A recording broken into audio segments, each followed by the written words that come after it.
This week, we are exploring the new culture of sex, and that is the introduction chapter of American Hookup by Lisa Wade. So whether you are reading along with us as part of the class or just part of our broader Your Love class community, welcome, and I hope you enjoy. Make sure you get your copy if you don't already have it. There's a link below. Grab your books, and let's dive in. I'm Professor S, and I teach college courses on love, and this is my first YouTube book club. So thanks for being here. Okay, before we get into the research, I want to start with a few questions. If you've ever wondered, why does love feel so confusing? Why does it feel easier to talk about hookups than feelings? And why does this whole dating system feel kind of off? Then that's exactly what this chapter is trying to get at. It's looking at dating not from an individual experience, but as a shared culture that students share on campus. One of Lisa Wade's core arguments is that college students' emotional, relational, and mental health has been declining, and that the dominant dating culture on college campuses is part of the reason why. It's part of the context, she says, shaping the decline that we're seeing in students' health and emotional well-being across the country. Not because students are doing something wrong, but because the culture they're navigating makes connection more difficult and harder than it needs to be. And I love this cultural analysis of college dating. I think this is one of the main reasons I still love recommending this book to students. It helps us look at dating as a system, right? Instead of an individual experience. So in the introduction, Wade doesn't start by telling people how to date differently or what they're doing wrong or critiquing choices individuals make. She starts by analyzing all the sensational headlines and academic arguments being made about college students and sex. Somehow, popular culture seems to say both college students are having way too much sex. It's a big problem. And also ringing alarm bells saying college students aren't having enough sex. So we get both of those opinions as part of popular discourse. Wade steps into all of that noise and says, sex isn't the problem. Sex has always been a part of young adults' lives. What we really need to be looking at is the culture around dating. That's what we should be studying. And that's what this book is about. So I hope you're ready to dive into the rest of chapter 1. Wade starts by saying, let's be clear about what's actually happening and what dating looks like on college campuses today. Her clarity comes from over 5 years of research that she conducted on college campuses across the United States. One of the first things she found was that students vastly overestimated how much sex other college students were having, sometimes guessing their peers had up to 25 times the average actual number of sexual partners for college students. And that is a huge difference. College students were actually on average having fewer sexual partners than the previous generation.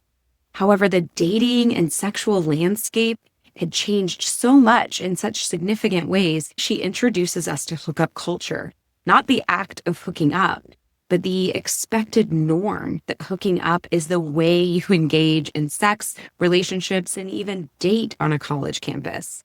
And that's one of her main arguments, that hooking up was the new established norm.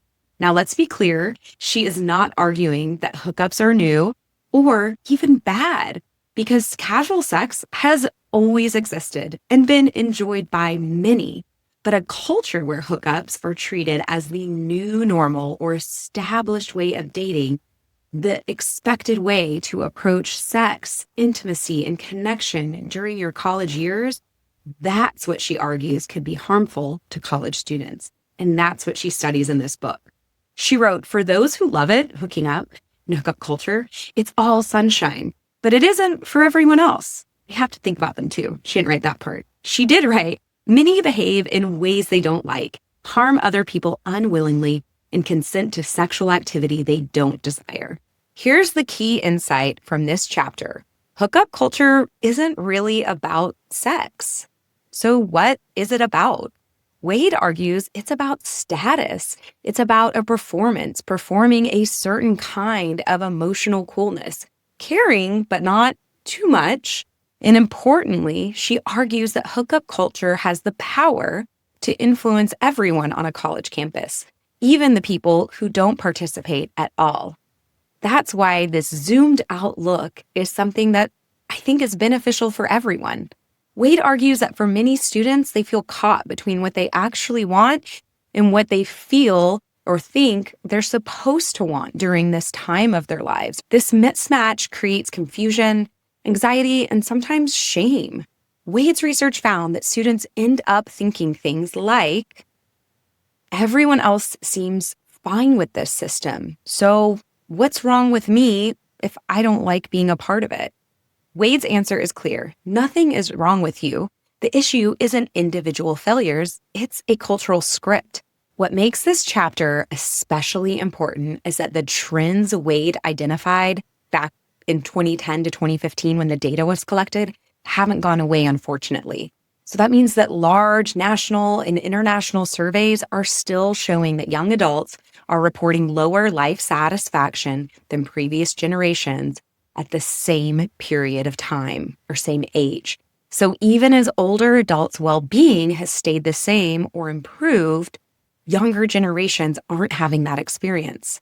On college campuses, national health surveys show that a large share of undergraduates report anxiety, depression, and emotional distress that interferes with everything from their daily personal life to their academics and relationships. So when Wade links dating culture to student well-being, she isn't exaggerating a past problem. She's naming a pattern that research suggests is still unfolding. That is one of the reasons I still love reading this book with students.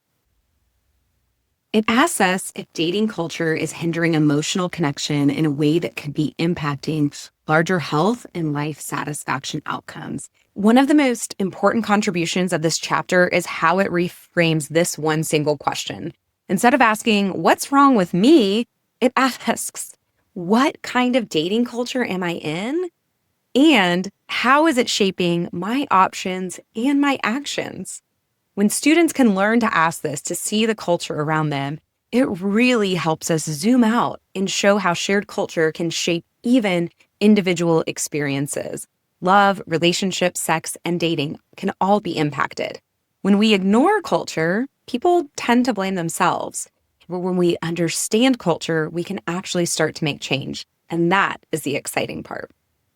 So as you read this introduction, pay attention to what feels familiar and what feels different for Gen Z.